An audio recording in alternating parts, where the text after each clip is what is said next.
दोस्तों, अगर कोई पूछे कि भारतीय समाज की सबसे बड़ी समस्या, सबसे बड़ी बुराई क्या है, तो इसका एक ही जवाब है: जातिवाद। जी हाँ, जातिवाद इस समाज की वो बुराई है जो कि आज 21वीं सदी में भी भारतीय समाज में खूब देखी जा सकती है। समय समय पर कई समाज सुधारकों ने इसके खिलाफ संघर्ष किया, पर अफसोस वो भी इस समाज में जातिवाद को लेकर कोई बड़ा बदलाव लाने में असमर्थ रहे। आज भी हमारे समाज में जाति आधारित भेदभाव हमें आसानी से देखने को मिल जाता है। आज भी हमारे देश में दलितों को घोड़ी पर चढ़ने, मूछें रखने, कुर्सी से खड़े ना होने जैसी मामूली चीजों के लिए न केवल अपमानित किया जाता है, बल्कि कई बार तो उन्हें हिंसा का सामना भी करना पड़ता है।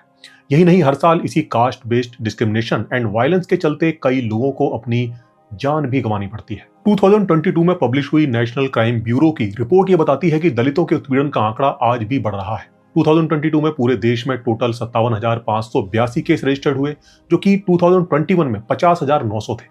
और ये तो वो केस हैं जो कि रजिस्टर्ड हुए, न जाने कितने ही ऐसे केस होंगे जो कि रजिस्टर्ड ही नहीं हुए होंगे, और न जाने कितने ही ऐसे मामले होंगे जो कि ऐसे होंगे जिनमें कि किसी लॉ के अंडर ही वो नहीं आते होंगे। जी हाँ, ऐसे भी मामले होते हैं। जैसे अगर कोई मकान मालिक आपकी जाति की वजह से आपको अपना घर रेंट पर देने से मना कर दे, तो ये भी एक डिस्क्रिमिनेशन ही है जो कि दलित समुदाय के लोग खूब फेस करते हैं, पर इसको कानून के दायरे में लाना मुश्किल है। इसी तरह सोशल बायकॉट, जहां समाज का कोई वर्ग आपसे बातचीत करना ही बंद कर दे या आपको देखकर नजरें फेर ले, ये भी एक उत्पीड़न का जरिया है एंड इसको भी कानून के दायरे में लाना मुश्किल है। और ऐसी तमाम चीजें हो सकती हैं। इसके साथ ही जिस तरह का सामाजिक भेदभाव ये कास्ट सिस्टम समाज में पैदा करता है और समाज को जिस तरह कई हिस्सों में तोड़ता है, वो भी अपने आप में एक बड़ी समस्या है। ये समाज में एक तरह की किनशिप पैदा करता है, यानी हम जिस जाति से होते हैं उसके लोग हमें ज्यादा अपने लगते हैं, हम उनके लिए ज्यादा अपनापन महसूस करते हैं, और ये भेदभाव पीढ़ी दर पीढ़ी बना रहता है क्योंकि कास्ट सिस्टम इंटरकास्ट मैरिजेस पर रोक लगाता है।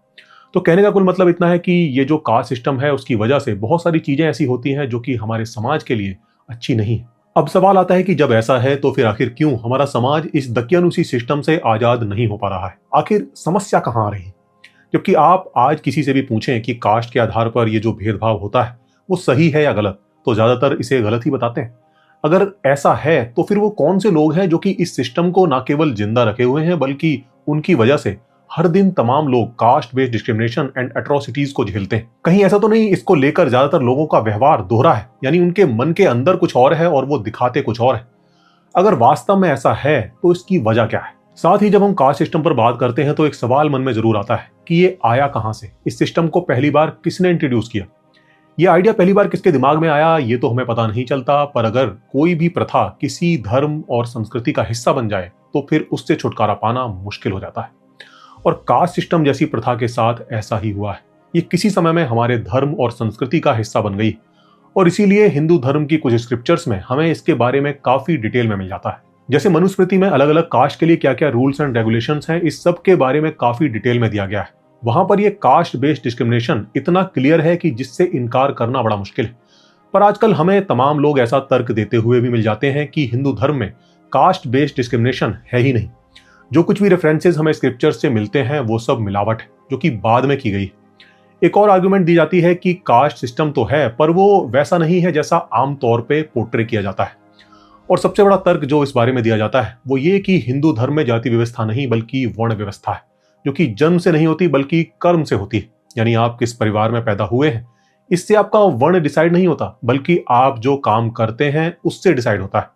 जाति व्यवस्था एक कुरीति है जो कि बाद में किसी समय पैदा हुई है, और इसको साबित करने के लिए बहुत सारे तर्क दिए जाते हैं। तो दोस्तों, आज की इस वीडियो में हम इस बेहद महत्वपूर्ण मुद्दे पर बात करने वाले हैं। हम हिंदू धर्म में कास्टिज्म के खिलाफ दिए जाने वाले तर्कों का विश्लेषण करेंगे और देखेंगे कि वो कितने सही हैं।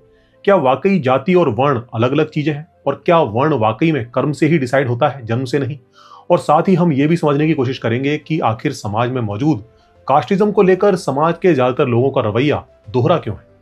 यानी मुंह पर कुछ और व्यवहार में कुछ, इसकी वजह क्या है? और क्यों कुछ लोग आज भी इसे एक समस्या मानने से इनकार कर देते हैं? आपको लगता है कि आज भी समाज में छुआछूत है? बिल्कुल नहीं, 0%। इससे पहले कि मैं वीडियो को स्टार्ट करूं, एक डिस्क्लेमर दे देता हूं। ये वीडियो किसी रिलीजन को नीचा दिखाने के लिए बिल्कुल भी नहीं है, ये जस्ट एक फैक्ट चेक है, तो इसे इसी तरह लीजिए। इस पूरी वीडियो में मैंने बहुत सारे रेफरेंसेस भी दिए हैं और इन सभी को मैंने एक फाइल में मेंशन कर दिया है जो कि आपको डिस्क्रिप्शन में मिल जाएगी। और इस वीडियो की रिसर्च में मानस मंथन ऑफ इंडिया चैनल ने मेरी बहुत हेल्प की है and I am highly thankful for that. इनके चैनल का लिंक भी आपको डिस्क्रिप्शन में मिल जाएगा। तो फिर चलिए देर किस बात की, वीडियो को स्टार्ट करते हैं। तो दोस्तों, सबसे पहले हम हिंदू स्क्रिप्चर्स में मेंशन उन चीजों पर एक बार नजर डाल लेते हैं जहां से हमें इस कास्ट सिस्टम के बारे में पता चलता है। वैसे तो दोस्तों, जातिवाद का समर्थन करने वाली चीजें आपको लगभग हर हिंदू ग्रंथ में मिल जाएंगी, पर स्मृति ग्रंथों में ये काफी डिटेल में मिल जाता है। स्मृति ग्रंथों की बात करें तो वो कई सारे हैं, पर इनमें जो सबसे ज्यादा फेमस है, जिसका नाम आप सभी ने सुना होगा, वो है मनुस्मृति। मनुस्मृति को अगर आप पढ़ें तो यहाँ कास्ट सिस्टम के बारे में काफी डिटेल में दिया गया है। मनुस्मृति के दूसरे अध्याय से ही हमें कास्ट सिस्टम और कास्ट बेस्ड डिस्क्रिमिनेशन की झलक मिलने लगती है। दूसरे अध्याय का 32वां श्लोक, जिसमें अलग अलग वर्ण के बच्चों के नाम किस तरह रखे जाएं, इसके बारे में बताया जा रहा है। यहाँ लिखा है कि शूद्रों के नाम दास युक्त होने चाहिए, यानी उनके नाम से दासता टपकनी चाहिए, जबकि ब्राह्मणों के नाम मंगलवाचक और क्षत्रियों के नाम बलवाचक होने चाहिए। इसी तरह 36वां श्लोक, जिसमें उपनयन संस्कार के बारे में बताया जा रहा है, वो ये कहता है कि ब्राह्मण बालक का यज्ञोपवीत संस्कार 8वें वर्ष में, क्षत्रिय का 11वें वर्ष में, वैश्य का 12वें वर्ष में करना चाहिए। और ये संस्कार केवल द्विज जातियों यानी ब्राह्मण, क्षत्रिय, वैश्य का ही किया जाता था, इसलिए इसमें शूद्रों का जिक्र नहीं। तो यहां पर आप देखें तो ये डिस्क्रिमिनेशन बच्चे के जन्म के साथ ही शुरू हो जाता है। साथ ही जो लोग कहते हैं कि हमारे ग्रंथों में जाति कर्म से निर्धारित होती है, उन्हें इन श्लोकों को पढ़ना चाहिए।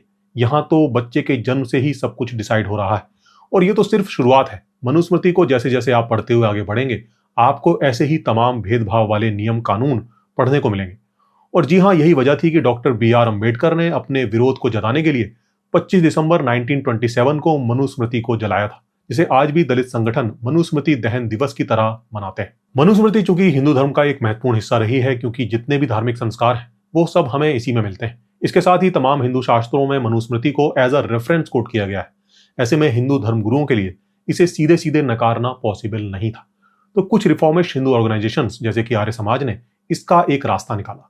एक आर्य समाजी विद्वान डॉक्टर सुरेंद्र कुमार ने 1996 में मनुस्मृति का एक रिवाइज्ड एडिशन निकाला और कोशिश की कि इसे किसी तरह आज के समय के अनुकूल बनाया जाए। इसके लिए उन्होंने बहुत सारे श्लोकों को प्रक्षिप्त मानकर हटा दिया और जो बाकी बचे श्लोक थे उनको दोबारा से इंटरप्रेट किया। पर अफसोस, इस सब उठापटक के बावजूद भी अभी भी मनुस्मृति में तमाम ऐसी बातें हैं जो कि साफ साफ भेदभाव को दर्शाती हैं। रीइंटरप्रिटेशन करने के बाद भी उनके अंदर का डिस्क्रिमिनेशन साफ साफ दिख जाता है। कुछ जगहों पर तो इस डिस्क्रिमिनेशन को छुपाने की कोशिश इतनी बचकानी है कि आसानी से पकड़ में आ जाती।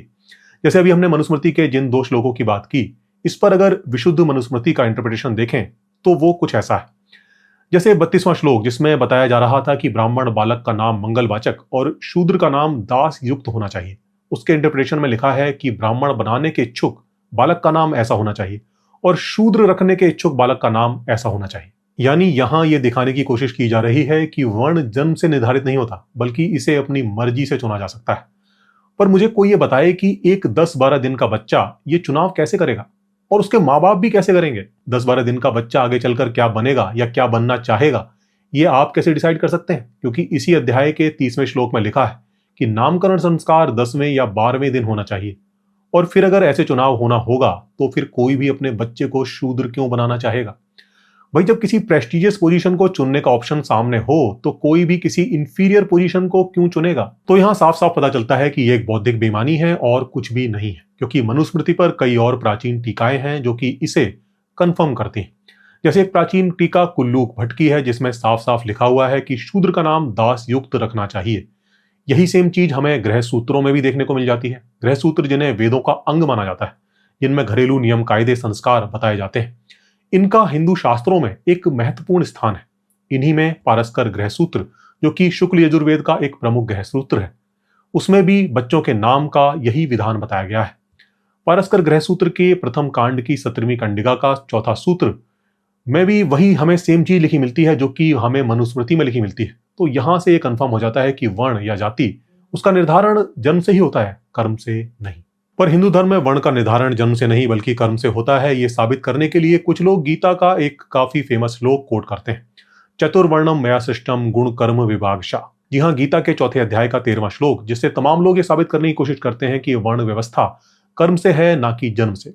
इसको कुछ इस तरह से ट्रांसलेट किया जाता है कि श्री कृष्ण यहां पर कह रहे हैं कि 4 वर्णों की रचना मेरे द्वारा गुण और कर्मों के विभाग से की गई, और वर्ण को जन्म के बजाय कर्म से साबित करने के लिए लोग इसका इंटरप्रिटेशन कुछ ऐसा करते हैं कि देखो, यहां कृष्ण खुद कह रहे हैं कि 4 वर्णों की व्यवस्था गुण और कर्मों के आधार पर है, ना कि जन्म के आधार पर। मगर ये इंटरप्रिटेशन गलत है। सही इंटरप्रिटेशन है कि गुण और कर्मों के आधार पर 4 वर्ण बनाए गए, यानी 4 वर्णों के गुण और कर्म डिवाइडेड है। जिस वर्ण के जो गुण और कर्म बताए गए हैं उसी के अनुसार उसे अपना जीवन जीना है। इसको अगर सही से समझना है तो हमें महाभारत की तरफ चलना पड़ेगा। महाभारत ग्रंथ में हमें कास्ट सिस्टम के बारे में बहुत डिटेल में मिल जाता है। महाभारत में दान धर्म पर्व के 48वें अध्याय में भीष्म पितामह युधिष्ठिर को वर्ण व्यवस्था के बारे में बहुत विस्तार से समझाते हैं। यहाँ पर पहले और दूसरे श्लोक में युधिष्ठिर भीष्म पितामह से पूछते हैं, पितामह धन पाकर या धन के लोभ में आकर या कामना के वशीभूत होकर जब उच्च वर्ण की स्त्री नीच वर्ण के पुरुष के साथ संबंध स्थापित कर लेती है तब वर्ण संकर संतान उत्पन्न होती है। वर्णों का निश्चय अथवा ज्ञान न होने से भी वर्ण संकर की उत्पत्ति होती है। इस रीति से जो वर्णों के मिश्रण द्वारा उत्पन्न मनुष्य हैं उनका क्या धर्म है और कौन कौन से कर्म हैं, यह मुझे बताइए। तीसरे श्लोक में भीष्म पितामह बताते हैं कि पूर्व काल में प्रजापति ने यज्ञ के लिए केवल 4 वर्णों और उनके पृथक पृथक कर्मों की ही रचना की थी, यानी वर्णों के अनुसार उनके कर्म डिवाइडेड है। ऐसा नहीं है कि आप कर्म के हिसाब से वर्ण चुन सकते हैं। आगे के श्लोकों में यह बात और क्लियर हो गई। चौथे श्लोक में वो बताते हैं कि ब्राह्मण की 4 भार्याएं यानी पत्नियां बताई गई। उनमें से 2 स्त्रियों ब्राह्मणी और क्षत्रिया के गर्भ से ब्राह्मण ही उत्पन्न होता है और शेष 2 वैश्या और शूद्रा स्त्रियों के गर्भ से जो पुत्र उत्पन्न होते हैं वे ब्राह्मणत्व से हीन क्रमशः माता की ही जाति के माने जाते हैं। यानी यहां बताया जा रहा है कि ब्राह्मण चारों वर्णों की स्त्रियों से शादी कर सकता है, पर ब्राह्मण और क्षत्रिय वर्ण की स्त्री से जो संतान उत्पन्न होगी वो ब्राह्मण होगी और वैश्य और शूद्र वर्ण की स्त्री से उत्पन्न जो संतान होगी वो अपनी माता की ही जाति की मानी जाएगी। इसी तरह क्षत्रिय अपने से नीचे की 3 वर्णों की स्त्री से शादी कर सकता है, वैश्य 2 वर्णों की और शूद्र केवल अपने ही वर्ण की स्त्री से शादी कर सकता है।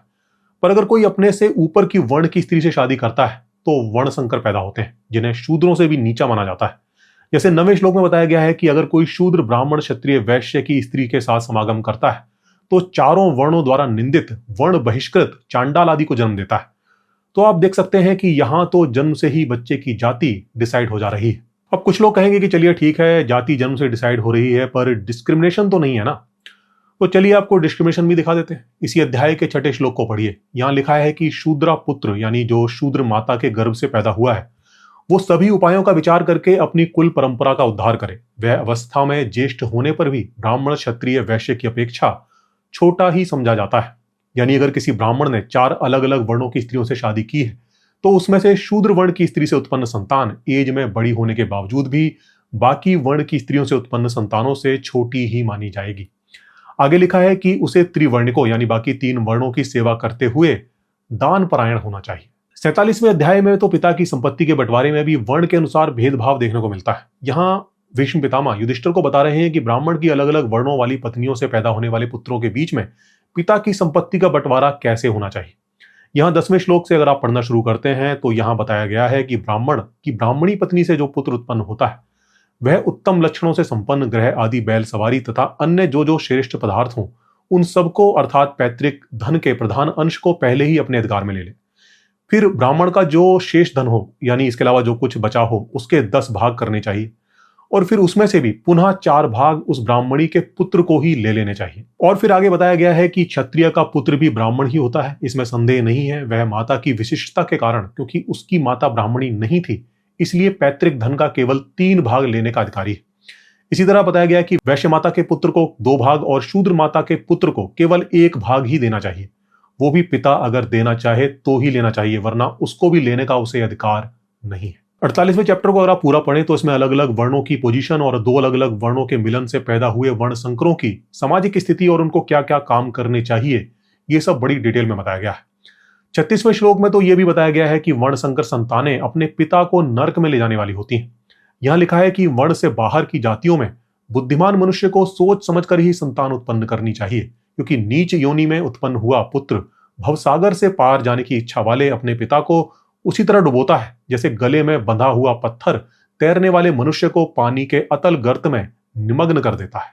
सेम यही चीज आप गीता में भी देख सकते हैं। गीता में प्रथम अध्याय में 40 से लेकर 44 श्लोक तक अगर आप पढ़ें तो वहां अर्जुन श्री कृष्ण से अपनी चिंता व्यक्त कर रहा है। वो कहता है कि कुल के क्षय से सदा चलते आए कुल धर्म नष्ट हो जाते हैं और धर्म का नाश होने पर संपूर्ण कुल को अधर्म दबा लेता है।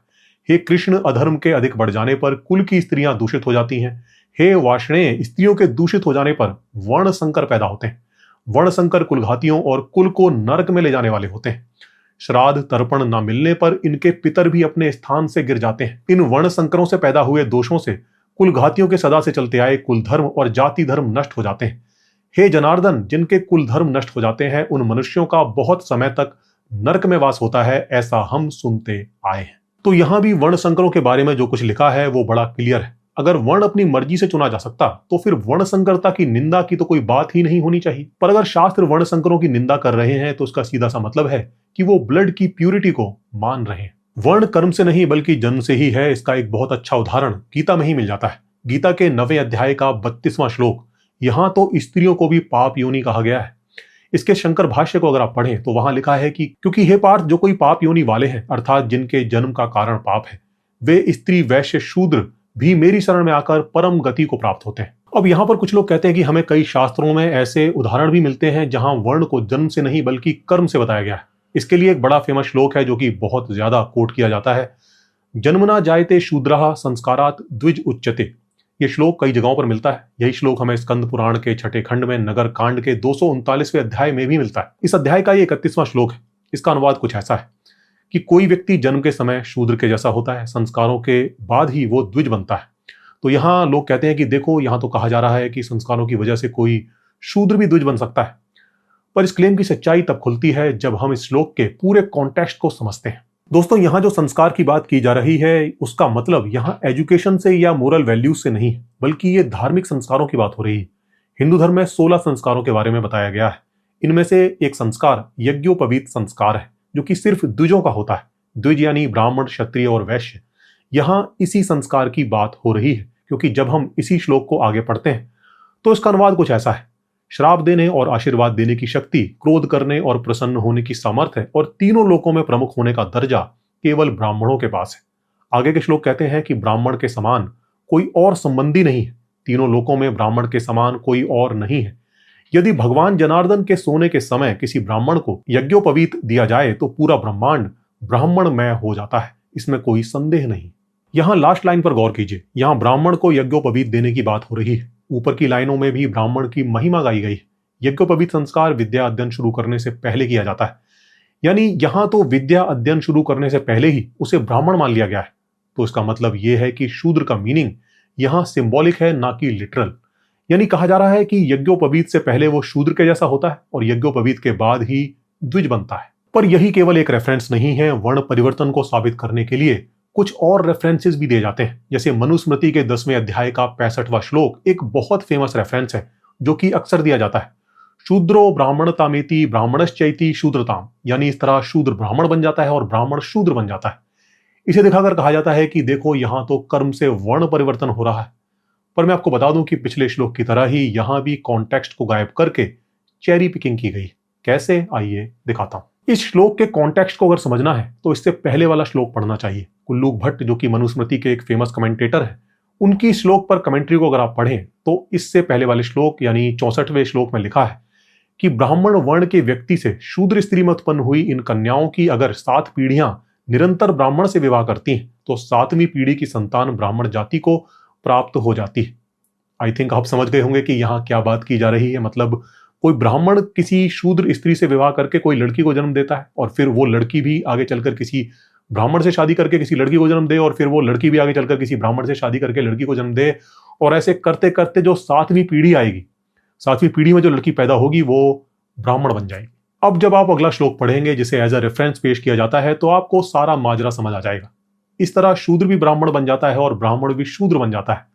और इसी तरह क्षत्रिय वैश्य से उत्पन्न संतान को भी मानना चाहिए, यानी 7 पीढ़ी बाद जाकर कहीं शूद्र ब्राह्मण बन पाता है। ऐसा ही एक और रेफरेंस आपस्तम धर्मसूत्र से दिया जाता है। आपस्तम धर्मसूत्र के 2 प्रश्न पटल 5 में कांड 11 का 10वां सूत्र, जिसे इस तरह से इंटरप्रेट किया जाता है कि धर्माचरण करके नीच वर्ण भी उच्च वर्ण को प्राप्त हो जाते हैं और अधर्म आचरण करने से उच्च वर्ण भी निम्न वर्ण को प्राप्त हो जाते हैं। जबकि ये इसका सही इंटरप्रिटेशन नहीं है। यहां असल में अगले जन्मों की बात हो रही है। इंटरनेट पर आपस्तम धर्मसूत्र पर हरिदत्त मिश्रा की एक कमेंट्री अवेलेबल है। उसे अगर आप पढ़ें तो वहां इस सूत्र की इंटरप्रिटेशन कुछ ऐसी ही दी गई है कि अगर कोई नीच वर्ण का व्यक्ति इस जन्म में अपने धर्म का सतत पालन करता है तो वो अगले जन्मों में अपने से उच्च वर्ण को प्राप्त कर लेता है। इस तरह से उसकी जाति का परिवर्तन होता है। अगर इसे और अच्छे से कंफर्म करना है तो आपस्तम धर्म सूत्र के प्रथम प्रश्न के प्रथम पटल के पहले कांड का 4था और 5वां सूत्र पढ़िए। यहां क्लियर लिखा है कि वर्ण 4 है, ब्राह्मण, क्षत्रिय, वैश्य और शूद्र। इनमें से पूर्ववर्ती वर्ण अपने बाद वाले वर्ण से जन्म से ही श्रेष्ठ होता है। ध्यान दीजिए, जन्म से ही श्रेष्ठ होता है। वर्ण परिवर्तनशील है, इसको साबित करने के लिए एक क्लेम और किया जाता है, जिसमें कहा जाता है कि हिंदू स्क्रिप्चर्स में हमें कई ऐसी हस्तियों के बारे में मिलता है जो कि शूद्र वर्ण से थे लेकिन अपने कर्मों की वजह से ब्राह्मण बन गए।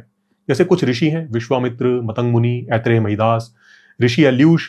इनके बारे में दावा किया जाता है कि ये जन्म के समय किसी और वर्ण के थे लेकिन बाद में अपने कर्मों की वजह से इनका वर्ण बदल गया। जैसे ऋषि विश्वामित्र के बारे में दावा किया जाता है कि वे क्षत्रिय पुत्र थे लेकिन बाद में वो ब्राह्मण हो गए। ऋषि विश्वामित्र के ब्राह्मण बनने की कहानी महाभारत ग्रंथ के अनुशासन पर्व के चैप्टर 4 में हमें काफी डिटेल में मिल जाती है। कहानी थोड़ी सी लंबी है, मैं शॉर्ट में आपको बता देता हूँ। देखिए, होता क्या है कि एक महातपस्वी ऋषि ऋचिक होते हैं जो कि राजा गाधी से उनकी कन्या मांगते हैं। राजा गाधी उनसे बदले में 1000 घोड़े मांगते हैं। ऋषि ऋचिक ने वरुण देव से प्रार्थना करके गंगा जी से 1000 घोड़े प्रकट कर दिए और इस तरह से उनकी शादी राजा गाधी की कन्या से हो जाती है। उस कन्या के व्यवहार से ऋषि ऋचिक बहुत प्रसन्न होते हैं और उससे कोई वर मांगने को कहते हैं। वो कन्या जाकर ये बात अपनी माँ को बताती है तो वो माँ, उसकी माँ कहती है कि भाई अपने पति से कहो कि मुझे भी एक पुत्र प्रदान करने की कृपा करें। ऋषि ऋचिक इस बात को मान लेते हैं और मंत्र शक्ति से युक्त 2 चरु तैयार करते हैं और अपनी पत्नी को देते हुए कहते हैं कि भाई देखो, ये वाला तुम्हारे लिए है और ये वाला तुम्हारी माता के लिए। फिर कन्या की माता का मन अपनी बेटी के चरु पर आ जाता है और वो कहती है कि भाई ये वाला तो मैं खाऊंगी। बेटी कहती है ठीक है, ओके, आप खा लो इसको। बाद में ऋषि ऋचिक को जब इसका पता चलता है तो उन्हें बड़ा गुस्सा आता है और वो कहते हैं कि भाई तुम्हारे चरु में मैंने ब्रह्म का तेज डाला था और तुम्हारी माता के चरु में क्षत्रिय शक्ति। अब तुमने एक्सचेंज कर लिया है तो अब तुम्हारी माता श्रेष्ठ ब्राह्मण को जन्म देंगी और तुम क्षत्रिय को जन्म दोगी। तो कहानी का कंक्लूजन ये है कि विश्वामित्र ने ब्राह्मणत्व अपने कर्मों से नहीं पाया था बल्कि उनकी माता ने ऋषि ऋचिक का दिया हुआ चरु खा लिया था जिसमें उन्होंने ब्रह्म का तेज डाला हुआ था। अब आते हैं मतंग मुनि की स्टोरी पर। मतंग मुनि की स्टोरी हमें मिलती है महाभारत के अनुशासन पर्व के 27वें चैप्टर में। इस चैप्टर में भीष्म पितामह युधिष्ठिर को बता रहे हैं कि ब्राह्मणत्व को प्राप्त करना कितना कठिन है। बार बार बहुत सी योनियों में जन्म लेते लेते कभी किसी समय संसारी जीव ब्राह्मण की योनि में जन्म लेता है। ये कितना कठिन है इसको समझाने के लिए वो मतंग मुनि की स्टोरी सुनाते हैं।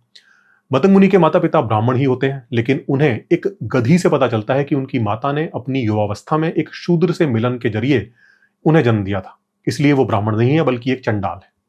ये बात पता चलते ही ब्राह्मणत्व पाने के लिए वो घोर तप करने चल देते हैं। उनकी घोर तपस्या से इंद्र प्रसन्न हो जाते हैं और उन्हें कोई वर मांगने को कहते हैं। जब वो ब्राह्मणत्व को मांगते हैं तो वो कहते हैं कि भाई देखो, परम पवित्र ब्राह्मणत्व को चांडाल योनि में उत्पन्न हुआ नहीं पा सकता। फिर वो और भी ज्यादा घनघोर तपस्या करते हैं। इंद्र फिर आकर उन्हें समझाते हैं कि भाई देखो, तुम तपस्या करते करते मर जाओगे पर फिर भी इस जीवन में तुम्हें ब्राह्मणत्व नहीं मिलेगा।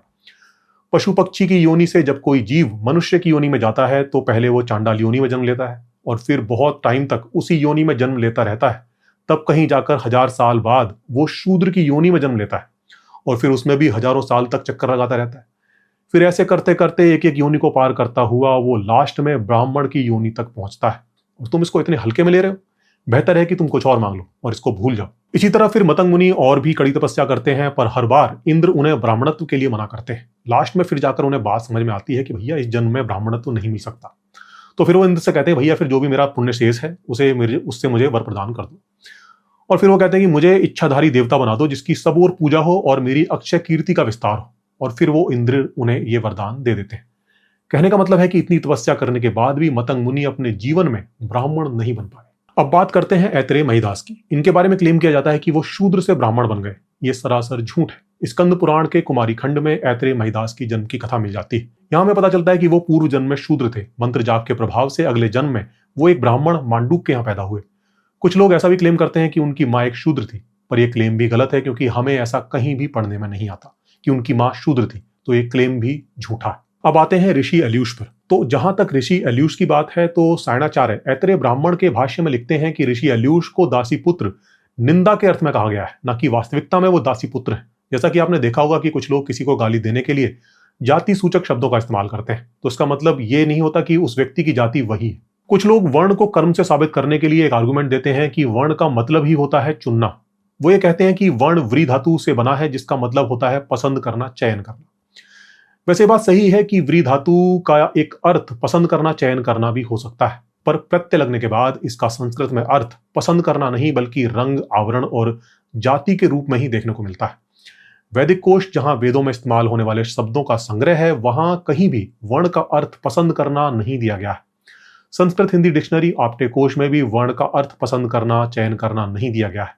यहां तक कि आर्य समाजी विद्वान युधिष्ठिर मीमांसक की संस्कृत धातु पाठ में भी वर्ण का अर्थ पसंद करना नहीं है। कुछ लोग यहाँ पर निरुक्त का सहारा लेते हुए भी देखे जाते हैं। वो निरुक्त के एक वचन वर्णो विणोते को कोट करते हुए कहते हैं कि इस वचन का मतलब ही है चयन करना पसंद करना। तो चलिए एक बार निरुक्त को भी चेक कर लेते हैं। आर्य समाजी विद्वान प्रोफेसर राजाराम शास्त्री का निरुक्त हमें ऑनलाइन मिल जाता है, जिसमें साफ साफ लिखा है कि जो अपने आधार को ढांपता है उसका नाम वर्ण है। जैसे हमारी स्किन का कलर हमारे शरीर को ढक लेता है। एक और निरुक्त आचार्य ब्रह्ममुनि परिव्राजक का निरुक्त भी अगर हम चेक करें तो वहां भी हमें यही अर्थ देखने को मिलता है। यहां तक कि 13वीं सेंचुरी के दुर्गाचार्य ने भी यही अर्थ किया है। आजकल कुछ मॉडर्न स्पिरिचुअल गुरु हिंदू स्क्रिप्चर्स को जातिवाद के कलंक से बचाने के लिए एक आर्गुमेंट और देते हैं कि जातिवाद केवल स्मृति ग्रंथों में ही मिलता है, श्रुति ग्रंथों में नहीं, और श्रुति ग्रंथों का दर्जा स्मृति ग्रंथों से ऊपर है। और वो कहते हैं कि श्रुति ग्रंथों में वेद आते हैं और वेदों का जो भी निचोड़ है, वेदों का जो शीर्ष है वो उपनिषद है। इसलिए स्मृति ग्रंथों को हमें उपनिषदों की ही रोशनी में देखना चाहिए। सनातन धर्म में केंद्रीय स्थान श्रुतिका है, मैं बल्कि बोलूंगा एकमात्र स्थान श्रुतिका है, क्योंकि स्मृति भी सिर्फ उसी सीमा तक मानी जाती है। ये नियम है, स्मृति सिर्फ उसी सीमा तक मानी जानी चाहिए जिस सीमा तक वो श्रुति का अनुगमन करती है। माने श्रुति में जो बात कही गई है, अगर स्मृति की बात उससे ऐसे मेल खा रही है तो स्मृति को मानोगे, नहीं तो स्मृति को नहीं मानना है, नहीं मानना है, नहीं मानना है। श्रुति जाति को किसी हालत में नहीं मानती है। गीता को भी वो उपनिषदों की श्रेणी में रखते हैं और कहते हैं कि उपनिषद तो वास्तव में जातिवाद का विरोध करते हैं, पर यह सच नहीं है। यह असल में एक बहुत ही होशियारी से गढ़ा गया झूठ है। यह झूठ उन लोगों को बड़ी आसानी से झांसे में ले लेता है जो कि हिंदू स्क्रिप्चर्स के बारे में कुछ भी नहीं जानते। हिंदू स्क्रिप्चर्स में हर ग्रंथ का पर्पज, हर ग्रंथ का सब्जेक्ट अलग अलग है। जैसे वेदों के 4 पार्ट हैं, संहिता, ब्राह्मण, आरण्यक और उपनिषद। इन सभी का पर्पज एंड सब्जेक्ट अलग अलग है। संहिताओं में वैदिक मंत्रों का संकलन है, तो ब्राह्मण ग्रंथ यज्ञ और कर्मकांड के तरीकों के बारे में बात करते हैं। आरण्यक में सन्यासी जीवन से रिलेटेड चर्चाएं हैं और उपनिषद दर्शन ग्रंथ कहे जाते हैं। इनमें हमें फिलॉसफी मिलती है। आत्मा क्या है, ब्रह्म क्या है, मोक्ष क्या है, मोक्ष को कैसे पाया जाए, ब्रह्म को कैसे जाना जाए। इसी तरह स्मृति ग्रंथों में हमें इतिहास के साथ साथ सामाजिक नियम कायदों के बारे में मिलता है। अब जातिवाद का संबंध चूंकि सामाजिक नियम कायदों से है, इसलिए स्मृति ग्रंथों में ही हमें सबसे ज्यादा इसके बारे में मिलता है। अब अगर कोई कह रहा है कि वेदों में जनरली वेदों का मतलब यहाँ मंत्र संहिता से लिया जाता है कि वेदों और उपनिषदों में जातिवाद दिखाओ, तो ये ऐसा है कि जैसे कोई हिस्ट्री की बुक्स में मैथ के फॉर्मूले दिखाने की जिद करे। असल में वेदों और उपनिषदों का विषय अलग है, उनका सब्जेक्ट अलग है। इनका विषय सामाजिक व्यवस्था नहीं है, पर फिर भी हमें इन ग्रंथों में कहीं कहीं पर जातिवाद की झलक दिखी जाती है। वैसे गीता को भी उपनिषदों की श्रेणी में ही रखा जाता है और उसका तो मैं अभी आपको दिखा ही चुका हूं। आइए वेदों और उपनिषदों में भी दिखा देता हूं। वेदों की बात करें तो इनमें स्पष्ट तौर पर जातिवाद देखना मुश्किल है, पर ऋग्वेद के दशम मंडल के पुरुष सूक्त में आप वर्ण व्यवस्था का बीज देख सकते हैं। इसका 12वां मंत्र कहता है कि विराट पुरुष के मुख से ब्राह्मण, भुजाओं से क्षत्रिय, जांघाओं से वैश्य और चरणों से शूद्र की उत्पत्ति हुई। उपनिषदों की बात करें तो छांदोग्य उपनिषद के अध्याय 5 के खंड 10 का 7वां मंत्र जाति व्यवस्था को एकदम क्लियरली दिखाता है। यह मंत्र कहता है कि जो अच्छे आचरण वाले जीव होते हैं वो उत्तम योनियों ब्राह्मण, क्षत्रिय और वैश्य को प्राप्त होते हैं, और जो अशुभ आचरण वाले होते हैं वो अशुभ योनियों जैसे कुत्ते, सुअर और चांडाल को प्राप्त होते हैं। छांदोग्य उपनिषद के ही 2 खंड के 20वें अध्याय का 2 श्लोक कहता है कि ये जो ब्राह्मण है प्रत्यक्ष देवता ही है। ऐसी श्रुति होने से ब्राह्मण निंदा देव निंदा ही है। वैसे मैं यहाँ ये भी क्लियर कर दूं कि वेदों के बारे में मैंने जितनी रिसर्च की है, मुझे ऐसा लगता है कि जिस समय वेदों की ऋचाएं रची जा रही थी उस समय पर शायद वर्ण व्यवस्था अपने स्टार्टिंग फेज में रही होगी, क्योंकि ऋग्वेद में हमें वर्ण व्यवस्था के बारे में और वर्णों के बीच में जो हायरार्की है उसके बारे में कोई क्लियर डिस्क्रिप्शन नहीं मिलता। वर्णों के बीच में जिस तरह की हायरार्की एंड डिस्क्रिमिनेशन हमें बाकी ग्रंथों में देखने को मिलता है वो शायद उस समय पर उतना स्ट्रिक्ट नहीं था। बाद में ये व्यवस्था और मजबूत होती गई और फिर शायद इसे जस्टिफाई करने के लिए फिलॉसफीज गढ़ ली गई। आज हिंदू धर्म का जो स्वरूप है वर्ण व्यवस्था न केवल उसका एक अभिन्न अंग बन चुकी है, बल्कि ये हमारे कल्चर में गहरे तक बैठ चुकी है। इसकी पकड़ कितनी गहरी है इसको आप इससे समझ सकते हैं कि स्वामी दयानंद जैसे समाज सुधारक, जिन्होंने अपने समय पर अंधविश्वास और पाखंड के खिलाफ इतना बड़ा अभियान चलाया, मूर्ति पूजा जैसी प्रैक्टिसेस का खंडन किया, वो भी जातिवाद का खंडन नहीं कर सके। जितना मैंने उनके बारे में पढ़ा है मुझे समझ आया है कि वो कर्म आधारित वर्ण व्यवस्था को मानते थे, पर बावजूद इसके अपने ग्रंथ सत्यार्थ प्रकाश में उन्होंने कई ऐसी बातें लिखी हैं जो जातिगत भेदभाव को साफ साफ दिखाती हैं। जैसे सत्यार्थ प्रकाश में 3 समोल्लास में वो लिखते हैं कि जो कुलीन शुभ लक्षण युक्त शूद्र हो तो उसको मंत्र संहिता छोड़कर सब शास्त्र पढ़ाएं, यानी वेद मंत्र छोड़कर सब कुछ पढ़ाएं। आगे लिखते हैं कि शूद्र पढ़े पर उसका उपनयन संस्कार ना करें। ये अनेक आचार्यों का मत है। दशम समोल्लास में लिखते हैं कि क्योंकि चांडाल का शरीर दुर्गंध युक्त परमाणुओं से भरा होता है, वैसा ब्राह्मण आदि वर्णों का नहीं, इसलिए ब्राह्मण आदि उत्तम वर्णों के हाथ का खाना और चांडाल नीच भंग आदि का ना खाना। और ऐसा भी नहीं है कि उन्होंने सिर्फ ऐसा लिख दिया है, वो अपने जीवन में इसे प्रैक्टिस भी करते थे। पंडित लेखराम शास्त्री उनके जीवन चरित्र में उनके जीवन की एक घटना का जिक्र करते हुए लिखते हैं, जिसमें ब्रह्म समाज के सदस्य बाबू काली मोहन स्वामी दयानंद को अपने घर भोजन के लिए आमंत्रित करते हैं। स्वामी जी कहते हैं कि उन्होंने ऐसा सुना है कि ब्रह्म समाज वालों के यहाँ अंत्यज लोग यानी सो कॉल्ड निचली जाति के लोग भोजन पकाते हैं। बाबू काली मोहन कहते हैं कि हम किसी के हाथ के खाने को बुरा नहीं समझते, पर हम ऐसा करते नहीं।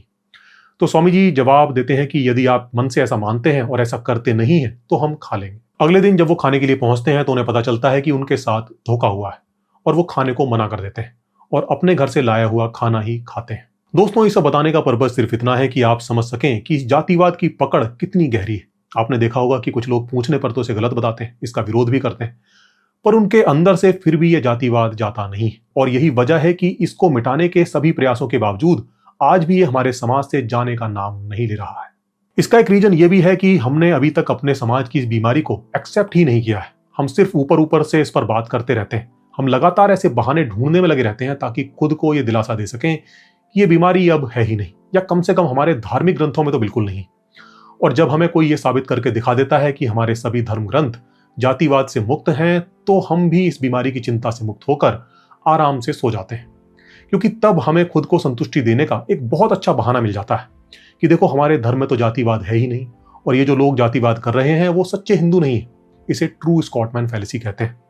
सेम यही चीज आप इस्लाम में भी देख सकते हैं। वहां भी जब आप इस्लामिक आतंकवाद पर बात करेंगे तो आपको सुनने को मिलेगा कि आतंकवादी सच्चे मुसलमान नहीं। आप सोच रहे होंगे कि इससे क्या फर्क पड़ता है, तो मैं आपको बता दूं कि इससे इतना बड़ा फर्क पड़ता है कि इसके इंपैक्ट को मैं शब्दों में बयान नहीं कर सकता।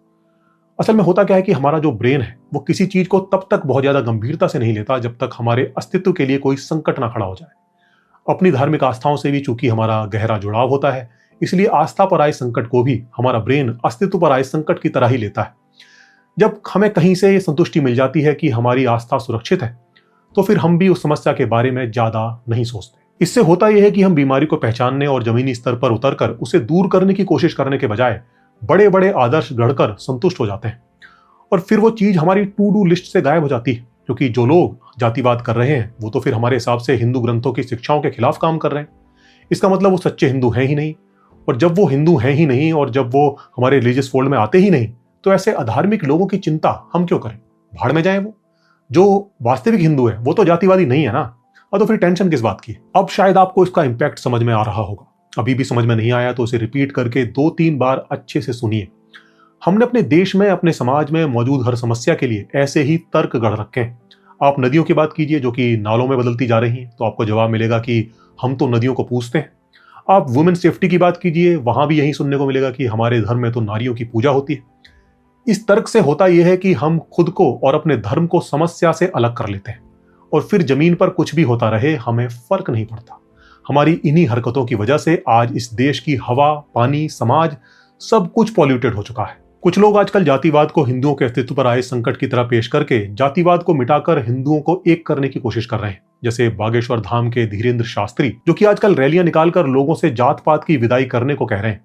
पर जब उनसे इंटरकास्ट मैरिज को लेकर सवाल किया जाता है तो जरा सुनिए वो क्या जवाब देते हैं। शास्त्र में अंतरजातीय विवाह से वर्ण संकरी संतान उत्पन्न होती है, लेकिन वर्तमान युग बड़ा विचित्र है। इस बात को बोलने से तत्क्षण विरोधाभास प्रकट हो जाएगा।